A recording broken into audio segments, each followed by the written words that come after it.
Welcome back दोस्तों। आज मैं आपके सामने रिसेंटली थिएटर में रिलीज हुई और चल रही एक तेलुगु मूवी को लेकर आया हूँ, वही जिसका नाम है मंगलवार, जिसमें पायल राजपूत लीडिंग रोल पर है। एक्चुअली ये मूवी कब का रिलीज हो जाना चाहिए था, लेकिन ट्रेलर रिलीज करने के बाद बहुत ही अच्छा रिस्पॉन्स आया, जिसकी वजह से डायरेक्टर ने और थोड़ा टाइम लेकर बाकी लैंग्वेजेस में भी रिलीज किया इस मूवी को। अब मूवी के बारे में बात करें तो स्पेशली मुझे मूवी का मेकिंग जबरदस्त लगा। बैकग्राउंड म्यूजिक, सिनेमाटोग्राफी और सस्पेंस ऑसम है। कोई भी सस्पेंस रिवील होने से पहले एक बहुत ही इंटरेस्टिंग सा क्यूरियोसिटी पैदा करते हैं डायरेक्टर भाई साहब। दैट पार्ट इज ऑसम यार। ओवरऑल मूवी मस्ट वॉचेबल जरूर है। तो चलिए आप फटाफट से वीडियो को स्टार्ट कर लेते हैं। पहले से ही मूवी बहुत ही लंबी है। उससे पहले लुटा दो प्यार फॉर इंस्टाग्राम। कहानी की शुरुआत होती है 1986 के दरमियान, जहाँ पर दो 12 या 13 साल के बच्चों को दिखाया जाता है। लड़की का नाम होता है सैलू, लड़के का नाम होता है रवि। ये दोनों बेस्ट फ्रेंड्स होते हैं और एक्चुअली कल इन दोनों ने किसी मेले में फोटो खिंचवाई थी अपनी। फोटो देखकर सैलू कहने लगती है कि रवि, इस फोटो में तुम बहुत ही मस्त लग रहे हो। रवि कहने लगता है, हाँ वो तो है, लेकिन तुम ठीक नहीं लग रही सैलू, क्योंकि तुम्हारी आंखों में काजल नहीं है। सैलू कहने लगती है, हाँ रवि, घर में काजल हो गया, मेरी नानी अभी तक नहीं लाई। तभी रवि सैलू को काजल देने लगता है। सैलू पूछने लगती है कि ये काजल कहाँ से लाए। रवि कहने लगता है कि कल रात में मालचम्मा के मंदिर में जाकर ले आया।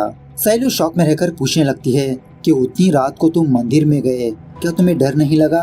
रवि कहने लगता है, डर तो लगा, लेकिन तुम्हारी आंखों में काजल जरूरी है। जब तुम अपनी आंखों में काजल लगाती हो तो ऐसा लगता है सफेद आसमान में काले बादल छाए हो, उतनी खूबसूरत लगती हो तुम। उसके बाद जब ये दोनों वापस अपने घर आने लगते हैं तो कुएं में एक छोटा डॉगी नजर आता है। तो ये दोनों बहुत ही मुश्किल से उस डॉगी को उस कुएं से बाहर निकालते हैं। सैलू इस डॉगी को अपने घर ले जाने लगती है। तभी सैलू ये देखती है कि इसके घर को इसके फादर आए हैं। एक्चुअली यहाँ पर बात यह है कि सैलू की माँ मरने के बाद सैलू के फादर ने दूसरी औरत से शादी कर ली और वो औरत अपने पति को लेकर दूसरे गाँव शिफ्ट हो गई। सैलू की माँ मरने से पहले सैलू के नाम पर कुछ जमीन रखा होता है। सैलू अपनी नानी के पास ही रहती है।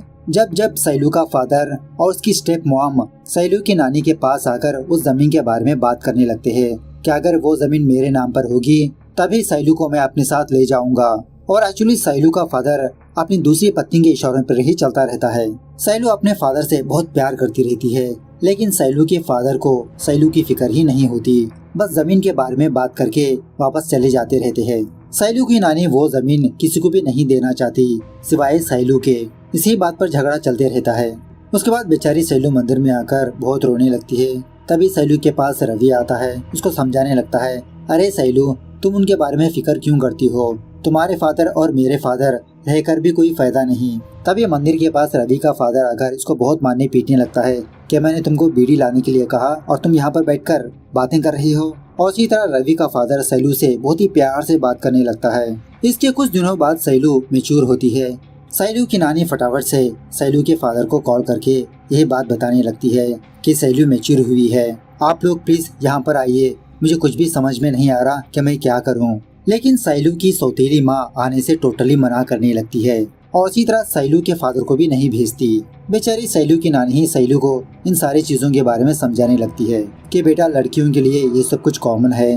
थोड़ा रस्म रिवाज भी करने लगती है। हर एक रात रवि का घर जल के राख हो जाता है। उसी घर में रवि और उसका फादर मर जाते हैं। ये देखकर बेचारी सैलू बहुत दुखी होने लगती है कि इस दुनिया में दो ही लोग इसके चहेते हैं, इसकी नानी और रवि। रवि दुनिया से चला गया। उसके बाद सीन 10 साल बाद शिफ्ट होता है 1996 मंगलवार रात को ठीक 1 बजे 16 मिनट। तभी उसी गलियों से एक कुत्ता किसी जगह पर भागते रहता है और इसी तरह गांव के बाहर हम एक औरत को देखते हैं जो अपने दोनों हाथों पर और सर पर आग लेकर किसी जगह पर भाग रही होती है। सुबह होने के बाद एक बूढ़ा आदमी किसी चीज को बहुत ही गौर से देखते रहता है। तभी गुजरता हुआ एक बंदा कहने लगता है, अरे बुढ़ऊ, इतना क्या घूर घूर के देख रहे हो, ऐसा क्या है वहाँ पर। तो वहाँ पर देखने पर यह बंदा भी बस ऐसे ही देखते रहता है। देखते ही देखते काफी सारे गाँव के लोग वहाँ पर जमा होकर उसी चीज को देखते रहते हैं। अब इसी गाँव में काशीराज और पुली नाम के 2 बंदे रहते हैं। पुली बेचारा अंधा होता है। ये दोनों जहाँ पर भी जाते एक साथ ही जाते। तभी काशी इन गाँव वालों को देखता है जो किसी चीज को बहुत ही गौर से देखते रहते हैं। तो काशी पुली को लेकर उस जगह पर जाने लगता है कि आखिरकार वहाँ पर ऐसा क्या है। अब पुली को नजर नहीं आता तो काशी से पूछने लगता है, अरे साहब आखिरकार यहाँ पर हम क्यों खड़े हैं, क्या है वहाँ पर। और एक्चुअली एक दीवार पर कुछ लिखा होता है कि डेनियल की बीवी का और दूसरे बंदे का चक्कर चल रहा है। थोड़ी देर के बाद यहाँ पर डेनियल आता है, काशी से पूछने लगता है, अरे काशीराज जी यहाँ पर इतने लोग क्यों खड़े हैं, आखिरकार उस दीवार पर क्या लिखा है। मतलब डेनियल को पढ़ना नहीं आता। अब काशी के पास कुछ भी ऑप्शन ना होने की वजह से जो लिखा है वो पढ़ के सुनाता है। यह सुनने के बाद डेनियल को बहुत गुस्सा आता है, अपनी बीवी को मारने के लिए उसके घर जाने लगता है। दूसरी तरफ इस गांव में एक बहुत ही पुराना कुआं होता है। उस कुएं के ऊपर कुछ बटरफ्लाइज घूमने लगते हैं और उसी कुएं के पास 2 लोगों की लाश पड़ी होती है, वही डेनियल की बीवी की और उस बंदे की। इन दोनों ने जहर खाकर मर गए। जब ये बात गांव वालों को पता चलती है, सारे गांव वाले यहाँ पर आते हैं। गांव वाले यही सोचने लगते हैं कि शायद बदनामी की वजह से इन दोनों ने आत्महत्या कर ली। पता नहीं किसने दीवार पर इन दोनों के नाम लिखा। थोड़ी देर के बाद यहाँ पर माया नाम की एक एसआई आती है। रिसेंटली इसका ट्रांसफर यहाँ पर हुआ होता है। अब इसी गांव में वासु नाम का एक फोटोग्राफर होता है, लाशों की फोटोज खींचते रहता है। उसके बाद माया डेनियल से थोड़ा बहुत पूछताछ करने लगती है कि कल रात तुम कहाँ पर थे, तुम्हारी बीवी कहाँ पर थी, एक्सेट्रा एक्सेट्रा। बाद में गांव वालों से कहने लगती है कि मुझे इनके डेथ में शक है, इन दोनों का पोस्टमार्टम करना होगा। लेकिन गांव वाले इसके लिए टोटली मना करने लगती है, क्योंकि गांव में कभी भी किसी का भी पोस्टमार्टम नहीं हुआ। काशी कहने लगता है कि आप पहले हमारे गांव के जमींदार से परमिशन लेनी होगी। तो दूसरे सीन में प्रकाशम नाम के एक जमींदार को दिखाया जाता है। सुबह उठते ही प्रकाशम अपने फादर की फोटो को चप्पल से मारते रहता है, क्योंकि मरते मरते इसके फादर ने इसके लिए कुछ भी नहीं छोड़ा सिवाय इस खटारा बंगलों के। और इसी तरह प्रकाशम बहुत ही घमंडी किस्म का बंदा होता है। तभी प्रकाशम के सामने इसकी बीवी आरती लाती है, लेकिन प्रकाशम को भगवान पर यकीन ही नहीं होता। अपनी पत्नी को डांट टपट कर वो क्राइम स्पॉट पर जाता है, और वो भी फुल दारू पीकर। माया प्रकाशम से परमिशन मांगने लगती है कि मुझे इन दोनों की डेथ्स पर थोड़ा शक है, पोस्टमार्टम करना पड़ेगा। लेकिन प्रकाशम इसके लिए टोटली मना करने लगता है कि हमारे गांव में ऐसा कभी नहीं हुआ और मैं होने भी नहीं दूंगा। बस इन दोनों का पोल खुल गया, इसीलिए ये दोनों मर गए, ऐसा ही स्टेटमेंट लिख लो। उसके बाद डेनियल की बीवी क्रिश्चियन होने की वजह से क्रिश्चियन तरीके से उसका अंतिम संस्कार करने लगते हैं, मतलब जमीन में गड़ाते हैं। दूसरे सीन में हमको एक मास्क वाला बंदा नजर आता है जो लाशों को जलाते रहता है। खैर अब काशी के बारे में बात करें तो काशी गांव की हर एक औरत से फ्लर्टिंग करते रहता है, लेकिन कोई भी औरत इसको भाव ही नहीं देती। तभी उसी रास्ते से इस गांव का डॉक्टर गुजरने लगता है। काशी और पुली ये दोनों एक दूसरे में उस डॉक्टर के बारे में डिस्कस करने लगते हैं कि एक समय में ये डॉक्टर भी बहुत ही रोमांटिक हुआ करता था। उसके बाद इस डॉक्टर के पास एक वाइफ एंड हस्बैंड अपनी बच्ची को लाते हैं। डॉक्टर कहने लगता है कि तुम्हारी बेटी को कलरा है, फटाफट से इसको टाउन ले जाना पड़ेगा, गांव में इतनी फैसिलिटी नहीं है। और इसी तरह ये डॉक्टर उन लोगों को कुछ पैसे भी देने लगता है खर्चों के लिए। दूसरी तरफ नानी नाम का एक बंदा गुरुजा नाम के एक बंदे के घर आकर गुरुजा की बहन से थोड़ा रोमांस करने लगता है, क्योंकि ये लड़का लड़की एक दूसरे से प्यार करते रहते हैं। तभी गुरुजा अपने घर आने की वजह से नानी वहाँ से चला जाता है, और एक्चुअली नानी वासु का फ्रेंड होता है। खैर दूसरे दिन गांव में किसी बंदे की बेटी मैच्योर होने की वजह से वो सारे गांव वालों को अपने घर दावत पर बुलाता है। उसी जगह पर गुरुजा और उसके फ्रेंड्स इसी बात को लेकर डिस्कस करने लगते हैं कि आखिरकार दीवार पर उन दोनों के नाम किसने लिखा, और एक्चुअली मरने वाला गुरुजा का फ्रेंड ही होता है। गुरुजा कहने लगता है कि मुझे तो वासु पर ही शक है। अब नानी गुरुजा की बात सुनकर वासु के पास आकर बताने लगता है कि गुरुजा तुमको गांव में बदनाम कर रहा है। तो वासु गुरुजा के पास जाकर एक लात मारता है। इस तरह से इन दोनों के बीच जबरदस्त हाथापाई होने लगती है। उसी दावत में काफी सारे लोग छोटी सी छोटी बात को लेकर एक दूसरे में झगड़ा करने लगते हैं। सच में यहाँ पर ये 10 मिनट की सीन गजब है।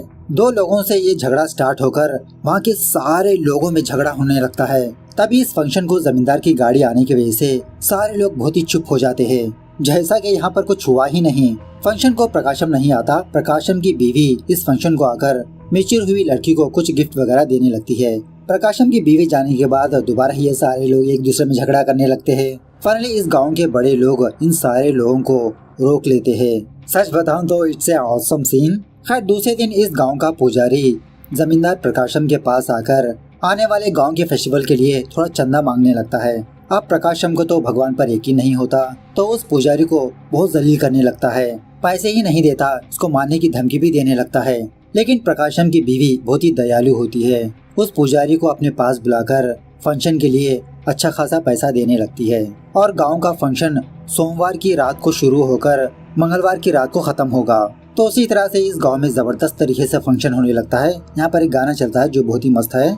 इस गांव की देवता होती है मालच्चा माँ। इसी गांव के बाहर वो मास्क वाला बंदा बहुत जबरदस्त तरीके से डांस करते रहता है। गांव का फंक्शन होने के बाद दोबारा एक औरत अपने दोनों हाथों में अपने सर पर आग लेकर कहीं पर भागती रहती है। ये औरत कौन है हमको बाद में पता चलेगा। हर सुबह होने के बाद एक दूध वाला बंदा किसी जगह पर आकर कोई चीज को देखकर शॉक में रह जाता है। दोबारा इस जगह पर काफी सारे गाँव वाले इकट्ठा होते हैं, उसी चीज को देखते रहते हैं। बात यह है कि किसी दीवार पर दोबारा दो लोगों के नाम लिखे हैं, एक मर्द और औरत। इन दोनों के बीच अफेयर चल रहा है। बाद में पता चलता है कि इस गांव के लास्ट में उन दोनों की लाश एक पेड़ से लटक रही है। थोड़ी देर के बाद यहाँ पर दोबारा इंस्पेक्टर माया आती है। गुरुजा को देखकर कहने लगती है कि अब तक जो दो लोग मरे वो तुम्हारे दोस्ती थे ना, अब लगता है शायद तीसरा तुम्हारा नंबर ही होगा, थोड़ा बच के रहियो। वासु से पूछने लगती है कि तुम्हारा और गुरुजा का कुछ झगड़ा चल रहा है। वासु कहने लगता है नहीं मैडम, ऐसा कुछ नहीं, बस वो नॉर्मल से झगड़ा है। थोड़ी देर के बाद जमींदार प्रकाशम यहाँ पर आता है। माया प्रकाशम से कहने लगती है कि मुझे पूरा शक है कि पहले दो लोग मरे और अब दो लोग मरे। इन्होंने आत्महत्या नहीं की, किसी ने इन चारों को मारा। मैं पहले से ही बता रही हूँ आप लोगों को, इन डेथ्स के पीछे कोई न कोई कारण जरूर है। इसके लिए मुझे डेड बॉडीज को पोस्टमार्टम के लिए भेजना होगा। अगर मना किया तो गांव में हत्याएं ऐसी होती ही रहेंगी और हत्यारा जरूर इसी गांव का कोई बंदा है। अब प्रकाशम माया को परमिशन दे देता है। उसके बाद माया डेनियल की बीवी की खबर खोदकर उसकी लाश निकालने की कोशिश करती है, लेकिन कब्र में डेनियल की बीवी की लाश ही मौजूद नहीं होती। मतलब हत्यारा सारे सबूतों को मिटा रहा है। दूसरे दिन गांव के सारे लोग मंदिर में पंचायत बैठते हैं। गांव के बड़े यही कहने लगते हैं कि हम लोगों को जल्द से जल्द इस चीज को रोकना होगा, वरना पता नहीं और कितने लोग मर सकते हैं। पहले हम लोगों को उस बंदे को पकड़ना होगा जो दीवार पर नाम लिख रहा है। हर मंगलवार ये मौतें हो रही है। आज रात से ही हम लोग उस बंदे को तलाश करेंगे, गली गली ढूंढकर। उसके बाद पुलिस के हाथ ढिंडोरा पिटवाने लगते हैं कि आज रात सारे लोग अपने अपने घरों में रहे, स्पेशली जो लोग अफेयर में हैं वो लोग घर से बाहर बिल्कुल भी ना निकले। सो उसी तरह से रात होने के बाद गांव के नौजवान लोग गली गली पेट्रोलिंग करने लगते हैं। एट द सेम टाइम गांव के एंड में एक अनजान औरत अपने दोनों हाथों पर सर पर आग लेकर कहीं पर भाग रही होती है। कुछ रात गुजरने के बाद एक अनजान बंदा किसी जगह पर आकर जब किसी के नाम लिखने ही वाला होता है, तभी गुरुजा और उसके दोस्त इस बंदे को देख लेते हैं। इस बंदे को पीछा करने लगते हैं। वो बंदा इन लोगों से भागने लगता है। मतलब यहाँ पर बहुत ही लंबी चेजिंग होने लगती है। एट द सेम टाइम गांव का डॉक्टर दूसरे गांव जाकर बस के जरिए से अपने गांव में वापस आता है। जब अपने घर वापस जा रहा होता है तो इस गांव के पुराने कुएं के पास किसी लड़की की रोने की आवाज सुनाई देती रहती है। दूसरी तरफ गुरुजा और उसके दोस्त उस अनजान बंदे को बहुत दौड़ाने लगते हैं, पकड़ने की कोशिश करने लगते हैं। फाइनली बहुत ही मुश्किल के साथ उस अनजान बंदे को पकड़ ही लेते हैं। वो अनजान बंदा और कोई नहीं, वासु का फ्रेंड नानी होता है। दूसरी तरफ जब वो डॉक्टर उस कुएं की तरफ जाता है तो कुएं के ऊपर एक लड़की बैठी होती है। बहुत ही भयंकर तरीके से वो लड़की इस डॉक्टर को देखने लगती है। डॉक्टर शॉक में रहकर इसके मुंह से एक ही नाम निकलता है, सैलू। इस तरह से आधी मूवी खत्म होती है। यहाँ से पायल राजपूत की एंट्री होती है। सीन थोड़ा फ्लैशबैक में जाने लगता है 18 महीनों पहले, जहाँ पर सैलू को दिखाया जाता है और फिलहाल सैलू कॉलेज पढ़ रही होती है। अभी तक इसके फादर ने इसको नहीं अपनाया, अपने नानी के साथ ही अपनी जिंदगी गुजारती रहती है। अब सैलू तो जान जवान खूबसूरत होती है तो गांव के काफी सारे लड़के इसको ताड़ते रहते हैं, लेकिन सैलू किसी को भी भाव ही नहीं देती सिवाय अपने प्रोफेसर के। मतलब सैलू अपने टीचर से ही प्यार करती रहती है। जब भी इसका प्रोफेसर सैलू से बात करता, सैलू बहुत खुश होने लगती है। और एक्चुअली इस टीचर का नाम होता है मदन, और ऐसा लगता है कि मदन भी थोड़ा सैलू को लाइक करता है। एक रात जब सैलू मदन को याद करते हुए थोड़ा मुस्कुरा रही होती है तो अचानक से पता नहीं सैलू को क्या हो जाता है, उसका लेफ्ट हैंड कांपने लगता है। सडनली इसको ब्लैकआउट होने लगता है और इसी तरह सैलू को कलरफुल के बटरफ्लाइज नजर आने लगती है। थोड़ी देर के बाद सैलू की आंखें ओपन करने पर सैलू शॉक में रह जाती है। एक दिन मदन का बर्थडे होने की वजह से सैलू अपने हाथों से मीठा बनाकर मदन के घर जाती है, उसको देने लगती है। अब बाहर जबरदस्त तरीके से बारिश हो रही होती है। मदन सैलू से कहने लगता है, अरे सैलू थोड़ी देर बैठ जाओ, बारिश कम होने के बाद चली जाना। इस तरह से सैलू को बिठाकर एक किताब लेकर रोमियो जूलियट की कहानी सुनाने लगता है कि शेक्सपियर ने क्या खूब लिखा। इस तरह से रोमांटिक कहानी बताते हुए मदन धीरे धीरे सैलू के करीब आने लगता है, किस करने की कोशिश करने लगता है। लेकिन सैलू फटाक से मदन के घर से बाहर चली जाती है। लेकिन अब सैलू मदन से प्यार करती रहती है ना, तो वापस मदन के पास आकर इसके साथ अपना रोमांटिक सफर दोबारा कंटिन्यू करने लगती है। सो दूसरे दिन से ये दोनों रेगुलरली मुलाकातें करने लगते हैं, एक दूसरे से बहुत प्यार करने लगते हैं। एक दिन सैलू को यह बात पता चलती है कि मदन ने कॉलेज छोड़ दिया। मदन के प्लेस पर दूसरा प्रोफेसर आने लगता है। सैलू तो यही सोचने लगती है कि शायद मदन कुछ दिनों के लिए अपने गांव गया होगा। लेकिन बहुत दिन गुजरने के बाद भी मदन वापस नहीं आता। वन फाइन डे मदन किसी लड़की से शादी करके अपने कॉलेज आता है। यह देखकर सैलू के तो होश ही उड़ जाते हैं। समझ जाती है कि मदन ने इसको धोखा दिया। जब सैलू यही बात मदन से पूछने लगती है तो मदन सैलू को डायरेक्टली बोल देता है कि मैंने तुमको यूज करके छोड़ दिया। तुम बस एक बार पढ़ के बंद कर देने वाली किताब हो, तुमको बार बार नहीं पढ़ा जा सकता। समझ जाओ मैं क्या कहना चाहता हूँ। बेचारी सैलू बहुत दुखी होने लगती है। उसके बाद जब सैलू वापस अपने घर आती है तो इसकी नानी दुनिया से जा चुकी होती है। उसके बाद सैलू का फादर और उसकी सौतेली माँ सैलू के घर आते हैं। गांव वाले सैलू के फादर से यही कहने लगते हैं कि अब सैलू का इस दुनिया में कोई भी नहीं है सिवाय तुम्हारे। सैलू का फादर और उसकी सौतेली माँ यही कहने लगते हैं कि जब वो अपनी जमीन हमारे नाम करेगी तभी तो हम उसकी परवरिश कर सकते हैं। गुस्से में आकर सैलू अपनी जमीन के पेपर्स अपने फादर के मुंह पर फेंकने लगती है। सैलू का फादर कहने लगता है तुम्हारी कितनी हिम्मत, इन सारे लोगों के सामने मुझे जलील किया। सैलू कहने लगती है कि तुम बाप कहलाने के लायक ही नहीं हो। यही मौके का फायदा उठाकर सैलू की सौतेली माँ उन जमीन के पेपर्स को लेकर उस घर से चली जाती है। उसके बाद बेचारी सैलू बहुत डिप्रेस होने लगती है। दुनिया में इसका कोई अपना नहीं, जिसको प्यार किया उसने धोखा दिया। कभी गुस्सा करती, कभी रोती, कभी मायूस होती। मदन दूर होने के बावजूद भी सैलू को हर वक्त मदन ही नजर आते रहता है। एक दिन जब सैलू किसी जगह पर गुमसुम सी बैठी रहती है तो गांव का एक लड़का सैलू को बुलाने लगता है। लेकिन सैलू उस लड़के में मदन को देखकर उस लड़के को अपने पास बुलाने लगती है। मदन ही समझकर इसके साथ कांडवान करने लगती है। इसी दरमियान में सैलू का हाथ दोबारा कांपकर इसको ब्लैकआउट हो जाता है और इसको कलर कलर के बटरफ्लाईज नजर आने लगती है। जब सैलू अपनी आंखें खोलती है तो इसके बगल में दूसरा बंदा होता है और ये कहीं और। सैलू अपनी जिंदगी गुजारने के लिए अपनी पढ़ाई छोड़कर किसी लकड़ियों की फैक्ट्री में काम करती रहती है। उसके बाद जब भी सैलू अपने काम पर जाने लगती, इस गांव का हर एक बंदा, बूढ़ा जवान, सैलू को ही देखते रहता है। जब सैलू बस में बैठकर कहीं पर जा रही होती है तो इसके बगल में ही कोई बंदा बैठा रहता है। बस हिलने की वजह से वो बंदा धीरे धीरे सैलू को टच होते रहता है। दोबारा सैलू को वही दौरे पड़ने लगते हैं। इसका हाथ हिलने लगता है। लेकिन सैलू हमेशा अपने हाथ पर एक रबर पहन के होती है। जब भी इसका हाथ हिलता उस रबर से अपने आप को जख्मी करती रहती है। ऐसा करते करते ऑलरेडी सैलू का हाथ बहुत जख्मी होता है। मतलब सैलू ने ऐसा काफी सारी बार कर चुकी होती है।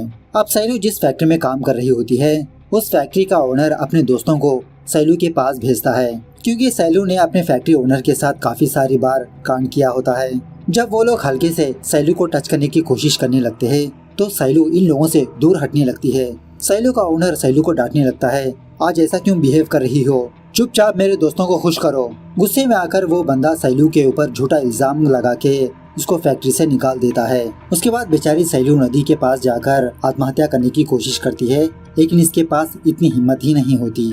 उसी रात सैलू एक लड़के को अपने घर बुलाती है। वही इसके साथ पहली बार कांड किया था। सैलू अपने कपड़े उतार के उस लड़के से कहने लगती है कि मुझे मारो, तो वो बंदा उसी तरह से सैलू को बहुत मारने पीटने लगता है। जब सैलू रोती हुई नीचे बैठ जाती है तो तब वो लड़का सैलू के ऊपर हाथ डालने लगता है। ये देखकर सैलू जोर जोर से चीखने चिल्लाने लगती है। उस लड़के को बाहर जाने के लिए कहती है। डर के मारे वो बंदा वहाँ से भाग निकलता है। समझ में ही नहीं आता कि सैलू ऐसा क्यों बिहेव कर रही है। दूसरे दिन से बेचारी सैलू दर बदर भटकने लगती है। इसको पता ही नहीं चलता ये कहाँ पर जा रही है। और इसी तरह जब भी इसका हाथ फड़फड़ाने लगता वो किसी भी अरे गहरे से संबंध बनाने लगती है। सारे गांव वाले सैलू की ये हरकतें देखकर इसके बारे में ही बात करते रहते हैं। एक दिन कुछ गांव वाले जमींदार प्रकाशम के पास जाकर सैलू के बारे में बताने लगते हैं कि सैलू खुलेआम ऐसी वैसी हरकतें कर रही है। तो प्रकाशम सैलू को इसके पास लाने के लिए कहता है। दूसरी तरफ सैलू एक नई साड़ी पहनकर कहीं पर जाने वाली होती है। तभी गांव वाले सैलू को घसीटते हुए प्रकाशम के पास लाते हैं। प्रकाशम पूछने लगता है कि आखिरकार तुम गांव में ऐसी हरकतें क्यों कर रही हो। सैलू बस रोती रहती है, कुछ जवाब भी नहीं देती। सो प्रकाशम गांव वालों को ऑर्डर देने लगता है कि इसको पत्थर से मार मार कर गांव से बाहर कर दो। तो सच में गांव वाले बेचारी सैलू को बहुत मार पीट कर इस गांव से बाहर ढकेल देते हैं। दूसरे दिन सैलू की लाश उस गांव के कुएं के अंदर पाई जाती है। बेचारी सैलू जिल्लत की जिंदगी ना जीते हुए कुएं में कूदकर मर चुकी होती है। उसके बाद सीन प्रेजेंट डे पर शिफ्ट होता है। अब नानी तो पकड़ा गया ना, वो पुलिस स्टेशन में होता है। नानी माया से कहने लगता है, मैडम मैंने किसी की भी हत्या नहीं की। एक्चुअली गुरुजा की बहन मैं एक दूसरे से बहुत प्यार करते हैं। अगर मैं हम दोनों के नाम दीवार पर लिखा तो शायद गाँव वाले हम दोनों की शादी करवा देंगे, इसीलिए मैंने हम दोनों के नाम लिखने की कोशिश की। मैंने किसी को नहीं मारा मैडम, प्लीज मुझे छोड़ दीजिए। तभी पोस्टमार्टम रिपोर्ट्स माया के हाथ लगते हैं। रिपोर्ट पढ़ने के बाद कांस्टेबल से कहने लगती है कि वो हत्याएं नानी ने नहीं की, इसको छोड़ दो। उसी रात गुरुजा और कुछ गांव वाले किसी जगह पर इकट्ठा होते हैं। गुरुजा कहने लगता है, मुझे ऑलरेडी पता था कि नानी हत्यारा नहीं है, लेकिन आज रात वो हत्यारा जरूर दीवारों पर नाम लिखेगा। आज रात साले को पकड़ कर ही रहेंगे। इस तरह से गांव वाले उस रात दोबारा अपने गांव में पेट्रोलिंग करने लगते हैं, असली हत्यारों को ढूंढने लगते हैं। इसी दरमियान में एक बंदे को देवी माँ के रूप में कोई नजर आता है। ये देखकर वो बंदा डर के मारे गुरुजा के पास जाकर यही बात कहने लगता है कि मैंने देवी माँ को देखा, मैंने देवी माँ को देखा। यहाँ पर एक्चुअली बात यह है कि अपने दोनों हाथों पर सर पर आग लेकर जाने वाली और कोई नहीं, उस मंदिर में काम करने वाली एक बंदी है। हर मंगलवार ये औरत ऐसा करती है गांव के भलाई के लिए, और इस औरत की फैमिली सदियों से ऐसा करती आ रही है, मतलब बिना किसी को नजर आए ये क्रिया करना। सो इसी औरत को देखकर वो गांव वाला बंदा डर चुका होता है। तभी गांव के दूसरे साइड आवाज आने लगती है कि दीवार पर कुछ लिखा है, फौरन यहाँ पर आ जाओ। जब सारे लोग वहाँ पर जाते हैं तो दीवार पर एड्स के बारे में कुछ लिखा होता है, और एक्चुअली इस दीवार के पास पहले डेनियल होता है। गुरुजा से कहने लगता है कि मैंने किसी को आवाज नहीं लगाई, मैं भी किसी की आवाज सुनकर यहाँ पर आया। तब जाके गुरुजा को समझ में आ जाता है कि किसी ने आवाज लगाकर इन सारे लोगों को गांव के उस पार ले आया। दूसरी तरफ हमको ये बात पता चलती है कि दीवारों पर नाम लिखने वाला और कोई नहीं, इस गांव का डॉक्टर होता है। जब वो डॉक्टर दीवार पर किसी का नाम लिखने वाला होता है, तभी उस डॉक्टर के पास इंस्पेक्टर माया आती है। कहने लगती है, वाह वाह डॉक्टर साहब, क्या नाटक किया आपने, भूत दिखने का नाटक किया, मासूम बनने का नाटक किया। मतलब उस रात डॉक्टर को कुएं के पास कोई भी नजर नहीं आया था। डॉक्टर ने गांव में ये रूमर फैलाया था, और एक्चुअली पोस्टमार्टम रिपोर्ट में ये लिखा होता है कि मरने वालों को पहले बेहोशी की दवा दी गई। अब इस गांव में सिर्फ एक ही डॉक्टर है, इसी के पास बेहोशी की दवा हो सकती है। इस तरह से माया इस डॉक्टर को पकड़ लेती है। डॉक्टर माया से बचने की कोशिश करने लगता है, इन दोनों की भी हाथापाई होने लगती है। लेकिन फाइनली वो डॉक्टर माया को भी बेहोशी की दवा देकर किसी जगह पर लाकर बांध देता है। होश में आने के बाद पूछने लगती है, क्या आखिरकार ये सब कुछ क्यों कर रहे हो डॉक्टर? डॉक्टर कहने लगता है, सैलू के लिए। माया कहने लगती है, अच्छा उस रखेल के लिए, लगता है उसने तुमको भी बहुत खुश किया। डॉक्टर गुस्से में आकर कहने लगता है, तुमको पूरी बात पता नहीं, तुमको सिर्फ आधी बात पता है। सैलू के बारे में तुम असली सच जानना चाहती हो। इस तरह से सीन थोड़ा फ्लैशबैक में जाने लगता है। एक रात जब डॉक्टर किसी जगह पर जा रहा था तो रास्ते में सैलू बहुत ही जख्मी हालत में नजर आती है। डॉक्टर सैलू को अपने हॉस्पिटल लाकर इसका ट्रीटमेंट करने लगता है। एक्चुअली यहाँ पर जब वो लड़का सैलू को मारा था ना, उसके बाद सैलू अपने घर से बाहर आती है। उस रात का इंसिडेंट है ये। सैलू डॉक्टर से कहने लगती है कि डॉक्टर साहब, मैं मरना चाहती हूँ, लेकिन मेरे पास इतनी हिम्मत नहीं, प्लीज आप ही मुझे मार दीजिए। उसके बाद सैलू से पूछने पर सैलू अपनी प्रॉब्लम बताने लगती है कि इसके साथ क्या हो रहा है। उसके बाद वो डॉक्टर सैलू को शहर ले जाकर एक साइकियाट्रिस्ट डॉक्टर को दिखाने लगता है। वो डॉक्टर सैलू को टेस्ट करके इस डॉक्टर को कुछ बातें बताने लगती है। एक्चुअली सैलू को हाइपर सेक्सुअल डिसऑर्डर है, मतलब ना चाहते हुए भी इसकी बॉडी सेक्स चाहती है। नॉर्मल लड़की के अंदर जितने हार्मोन्स रिलीज होते हैं, सैलू के बॉडी के अंदर 10 गुना ज्यादा हार्मोन्स रिलीज हो रहे हैं। इसके काफी सारी वजह है, एक नहीं बता सकते, जैसे मेंटल डिप्रेशन, अकेलापन, दुख, दर्द, बचपन में हुए कुछ घटनाएं, कुछ भी हो सकता है। सैलू अपने आप को कंट्रोल करने के लिए अपने आप को जख्मी करने लगी। इसकी बॉडी पर काफी सारे जख्म भी है। सैलू को अब दवाइयों की नहीं बल्कि एक साथ की जरूरत है। सैलू को ऐसा महसूस दिलाए कि इस दुनिया में इसका कोई है। खैर यहाँ पर एक और बात यह है कि इस डॉक्टर की बेटी अपने ससुराल जाकर उसके ससुराल वालों ने इसकी बेटी को जलाकर मार दिया। तो ये डॉक्टर सैलू को अपनी बेटी मान बैठा, इसकी बहुत केयरिंग करने लगता है। सैलू की बीमारी धीरे धीरे कम होती रहती है। डॉक्टर माया से कहने लगता है, ठीक उसी समय सैलू की जिंदगी में एक बंदा आया। दूसरी तरफ वो फोटोग्राफर वासु किसी जगह पर आकर उस किलर को ढूंढते रहता है। तभी वासु के सामने वो मास्क वाला बंदा आता है जो मूवी के स्टार्टिंग में दिखाया था, देवी माँ का मास्क पहन के रखता है। तो ये मास्क वाला बंदा वासु से फाइट करने लगता है। इन दोनों की भी जबरदस्त हाथापाई होती रहती है। इसी दरमियान में वासु इस मास्क वाले बंदे के पेट में चाकू से स्टैब कर देता है, लेकिन फिर भी वो बंदा अपना मास्क नहीं हटाता। लेकिन मौका देखकर वो मास्क वाला बंदा त्रिशूल लेकर वासु को मार देता है। यहाँ पर ये सीन्स बहुत ही अच्छे हैं। दूसरी तरफ डॉक्टर माया से कहने लगता है कि मैंने ये ऑब्जर्व किया कि हर वक्त एक मास्क वाला बंदा सैलू को फॉलो करता रहा। एक दिन मैंने उसको पकड़ लिया, उससे पूछा कि कौन हो तुम। बाद में वो डॉक्टर सैलू के सामने उस मास्क वाले बंदे को लाता है।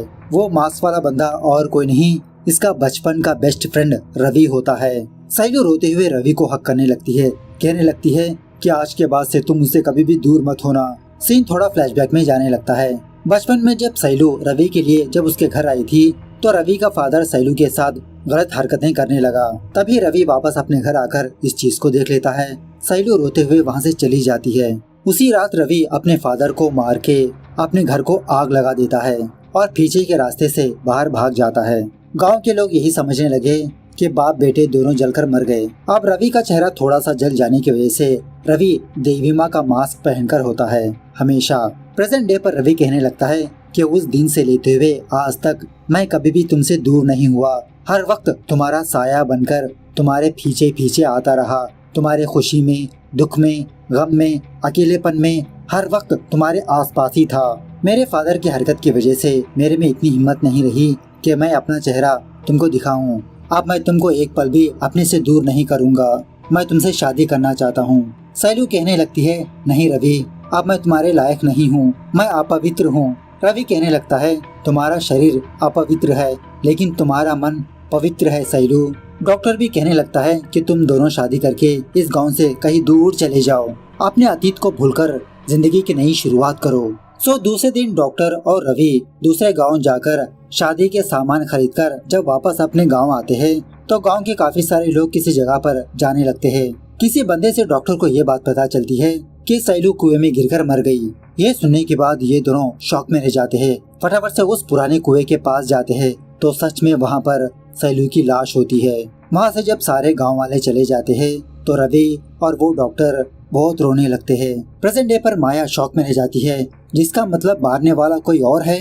अगर सैलू को वो प्रॉब्लम थी तो तुम गांव वालों को बता सकते थे। डॉक्टर कहने लगता है कि लेडीज को जब पीरियड्स आते हैं तो घर से बाहर नहीं निकलने देते। ऐसे जाहिल लोगों को अगर मैं सैलू की प्रॉब्लम बताऊंगा तो क्या वो समझ पाएंगे। माया कहने लगती है, वैसे भी सैलू ने आत्महत्या कर ली, उसका बदला तुम लोग क्यों ले रहे हो। डॉक्टर कहने लगता है, सैलू ने आत्महत्या नहीं की, उसकी हत्या की गई है। 6 लोगों ने मिलकर मार दिया उसे। 4 लोगों को तो हमने मार दिया। रवि 5वें बंदे वासु को मार चुका होगा अब तक। अब सिर्फ आखिरी बंदा बचा है, अब वो भी कुछ देर बाद मरने वाला है। माया पूछने लगती है कि कौन है वो बंदा। दूसरी तरफ जब प्रकाशम वापस अपने घर आता है तो प्रकाशम की बीवी पूछने लगती है, क्या उस हत्यारे के बारे में पता चला, कौन लिख रहा है वो। प्रकाशम अपने बीवी का गला पकड़ते हुए कहने लगता है, सब कुछ करके अब क्यों मासूम बन रही हो। मतलब वो छठवां शख्स और कोई नहीं, जमींदार की बीवी होती है। सीन थोड़ा फ्लैशबैक में जाने लगता है। एक रात जब कुछ लोग सैलू का बलात्कार करने के लिए उसका पीछा करने लगे तो सैलू अपनी जान बचाने लगी। इस तरह से जब सैलू किसी जगह पर पहुंचती है तो उस कमरे में वासु और जमींदार की बीवी कान कर रहे होते हैं। लेकिन तभी जमींदार की बीवी सैलू को देख लेती है। जमींदार की बीवी के अंडर में कुछ लोग काम करते रहते हैं। उन लोगों को बुलाकर कहने लगती है कि तुम लोग किसी भी तरह से उसको मार दो। इस तरह से उस दिन ये सारे लोग मिलकर सैलू को कुएं में डालकर मार देते हैं। एक्चुअली उसी दिन सैलू नई साड़ी पहनी होती है रवि से शादी करने के लिए। अब यही सच इस जमींदार को पता लग चुका होता है। गुस्से में आकर जमींदार अपनी बीवी को जलाकर मार देता है। तभी वहाँ पर डॉक्टर आता है। डॉक्टर ये चीज अपनी आँखों से देख लेता है। दूसरी तरफ रवि को चोट लगी होती है ना, वही वासु ने इसके पेट में स्टैब किया। उसी कुएं के पास जाकर आत्महत्या कर लेता है। सुबह होने के बाद जब माया जमींदार के पास आकर इसकी बीवी के बारे में पूछती है तो जमींदार ये कहने लगता है, गांव की भलाई के लिए मेरी बीवी ने अपने आप को बलि दे दिया। दूसरे दिन डॉक्टर जमींदार का ट्रीटमेंट करते हुए पूछने लगता है, आपने अपनी बीवी को इतना महान क्यों बना दिया। जमींदार कहने लगता है, मेरी बीवी साधु के भेष में रावण थी। अगर मैं सच बताता तो लोगों के अंदर अच्छाई के ऊपर भरोसा उड़ जाता। उसके बाद प्रकाशम पूछने लगता है, अब मेरे सवाल का जवाब दो, शैलू को किसने मारा, ये बात तुमको कैसे पता चली? बात यह है कि जो अंधा बंदा पुली होता है ना, वो एक्चुअली अंधा ही नहीं होता। लोगों से सिंपैथी हासिल करने के लिए पुली अंधा बनने का नाटक करता रहा। उस रात जब पुली कुएं के पास बैठकर दारू पी रहा था तो पुली ने उन 6 लोगों को शैलू को मारते हुए देख लिया और पुली यही बात रवि और डॉक्टर को आकर बताने लगता है। अब मेरे मन में एक सवाल है, जमींदार को अपनी बीवी की सच्चाई किसने बताई? इसका जवाब नहीं दिया। खैर इस तरह से ये मूवी यहाँ पर दी एंड होती है। तो मूवी कैसे लगी कमेंट करके बताना जरूर। मिलते हैं अगली वीडियो में, तब तक take care, bye bye, see you soon.